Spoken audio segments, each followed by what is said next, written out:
nouvelle fonctionnalité qui s'appelle API Provider pour, on va dire, simplifier la mise en place et la configuration des appels aux API. Donc, je m'explique. Avant, comme vous pouvez voir ici, à chaque fois que vous aviez besoin de vous connecter et donc d'appeler l'API, vous étiez obligé de reconfigurer celle-ci. Donc, par exemple, votre chatbot est un chatbot IT et pour quasi la totalité des questions, à la fin de votre arbre de conversation, de votre flux de conversation ou encore de votre Power Automate, le chatbot vous propose d'ouvrir un ticket. Si vous indiquez que vous souhaitez ouvrir un ticket, celui-ci va se connecter donc, à votre outil de ticketing en interne. Et qui dit connexion à l'outil de ticketing dit appel à l'API. Donc, pour chaque question, vous êtes obligé de reconfigurer cet appel à l'API. Donc, ce travail, donc cette manipulation que vous devez refaire à chaque fois peut paraître fastidieuse. Donc, ça l'est. Hein. Si on doit à chaque fois reconfigurer l'appel à l'API, ça peut prendre quand même beaucoup de temps et ça peut être assez fastidieux. Le provider, donc l'API provider, va vous permettre de configurer l'appel à l'API une seule fois et cet appel à l'API, vous allez pouvoir l'utiliser dans plusieurs questions. Tout simplement. Donc, si dans votre base de connaissances, vous avez, on va dire, par exemple, 20 questions qui aboutissent sur voulez-vous ouvrir un ticket, souhaitez-vous ouvrir un ticket, et que vous mettez oui, vous n'allez plus avoir besoin de construire 20 fois l'appel à l'API, donc la configurer 20 fois. Vous allez la configurer une seule fois et vous allez l'utiliser dans plusieurs réponses, tout simplement. Donc, vous pouvez créer une seule connexion, donc une seule appel à l'API que vous allez réutiliser dans plusieurs questions, plusieurs intentions que vous ajoutez dans la base de connaissances du chatbot. Donc, pour rappel, hein, les appels aux API, on peut les intégrer dans les réponses de type arbre de conversation, flux de conversation, Power Automate, Logic Apps, donc vraiment les éléments qui automatisent des tâches. Donc voilà, ce qu'il faut retenir, c'est que l'API Provider va vous simplifier la mise en place des appels aux API qui sont répétitifs, qui reviennent à chaque fois dans plusieurs questions. Donc pour que ça soit plus parlant pour vous, on va aller ensemble sur le studio Witivio et on va faire un cas ensemble, un cas qui est parlant pour, on va dire, tout cas d'usage, qui est la météo. Donc la météo, vous pouvez intégrer cette question-là dans vos chatbots pour obtenir la météo d'une ville ou autre.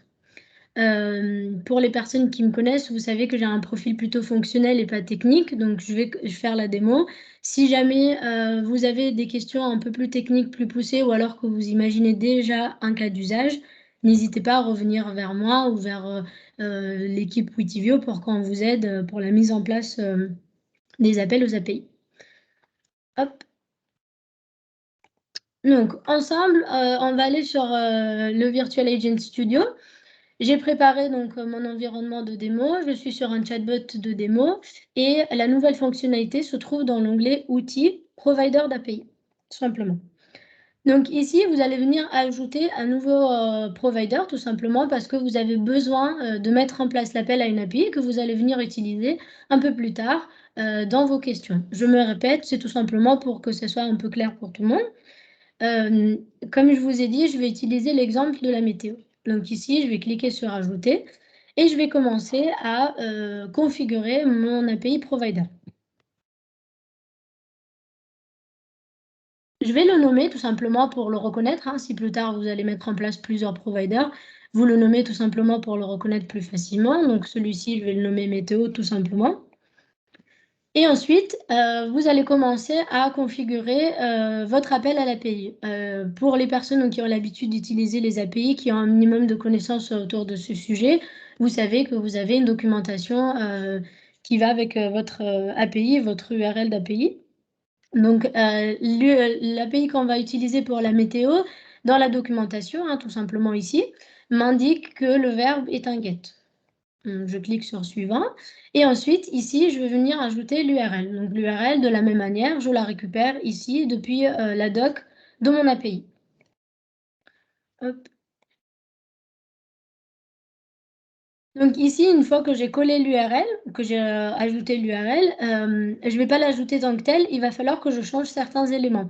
Donc je vous ai dit que l'intention qu'on a, donc la question qu'on va configurer ensemble est quelle est la météo. Et pour mon exemple, je vais utiliser la ville de Lyon. Donc je vais demander au chatbot de me donner la météo de Lyon, tout simplement. Donc ici, au lieu de laisser la partie donc city name, je vais remplacer ici par Lyon. Et ici, bien sûr, on ne laisse pas l'API qui est comme ça, on ajoute la clé d'API. Également, c'est un élément que vous retrouvez dans la documentation de votre API. Donc, hop. Une fois que j'ai renseigné l'URL, je clique sur suivant pour aller à l'étape d'après. Également, ces étapes-là, donc tout ce qui est authentification header, ce sont des éléments que vous retrouvez dans la documentation de votre API. La documentation de mon API m'indique que celle-ci n'a pas besoin d'authentification ni de headers. Donc ces deux étapes-là, je vais les passer volontairement.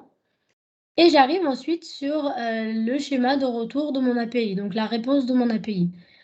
Soit vous avez effectivement déjà le schéma de retour, donc vous venez le renseigner ici, ou bien vous pouvez le récupérer. Pour le récupérer, je vais cliquer sur essayer ici et je vais appeler mon API pour avoir effectivement le résultat.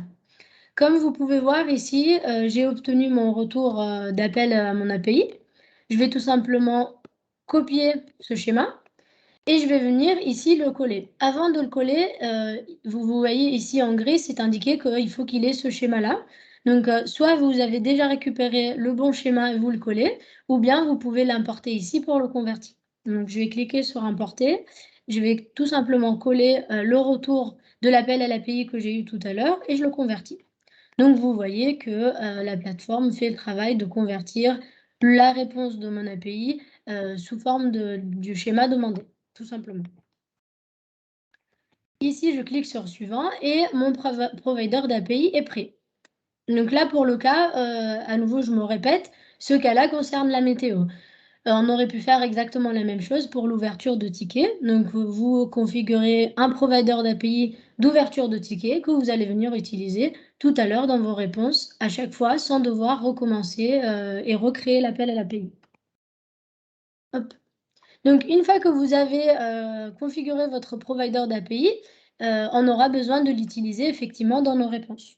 Donc, j'accède à la partie connaissances FAQ. Ça, vous connaissez, vous maîtrisez assez bien. J'ai déjà ajouté ma question qui est « Je veux savoir la météo à Lyon ». J'ai apporté des alternatives, bien évidemment. Vous savez que toute question a besoin d'un certain nombre d'alternatives pour que le modèle soit bien entraîné. Et pour utiliser mon appel donc à l'API, comme je vous ai dit, vous devez apporter une réponse qui soit de type arbre de conversation, soit flux de conversation, soit Power Automate, Logicap, etc. Donc pour mon exemple, et comme ça aussi, ça nous permettra de voir ensemble rapidement la fonctionnalité que nous avons présentée dans les mises à jour précédentes, qui est la partie flux de conversation. Donc la partie flux de conversation, hein, ce sont des arbres de conversation que vous venez construire directement sur la plateforme Witivio, sans passer par Vidéo pour ceux qui connaissaient la fonctionnalité précédente pour construire des arbres de conversation. Donc ici, dans la partie « Je veux savoir la météo », j'ai ajouté une réponse de type flux de conversation. Donc pour rappel, hein, ici, si vous revenez dans la page de choix de réponse, j'ai choisi flux de conversation tout simplement. Vous auriez pu très bien utiliser arbre de conversation également, Power Automate ou Logicapps. Webhook, UiPath. L'important, c'est que ce soit des types de réponses dans lesquelles vous pouvez intégrer l'appel à une API, tout simplement. Hop, donc je reviens sur ma question. J'ai triché un petit peu, j'ai ajouté la première boîte. Hein. Autrement, si vous n'avez pas cette boîte, vous avez commencé le dialogue.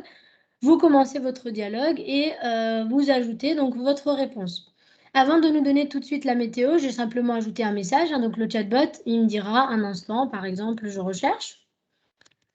Et ensuite, vous ajoutez une nouvelle étape où vous pouvez directement commencer par l'étape réponse. Et ici, dans la liste déroulante, vous choisissez appeler une API depuis un provider.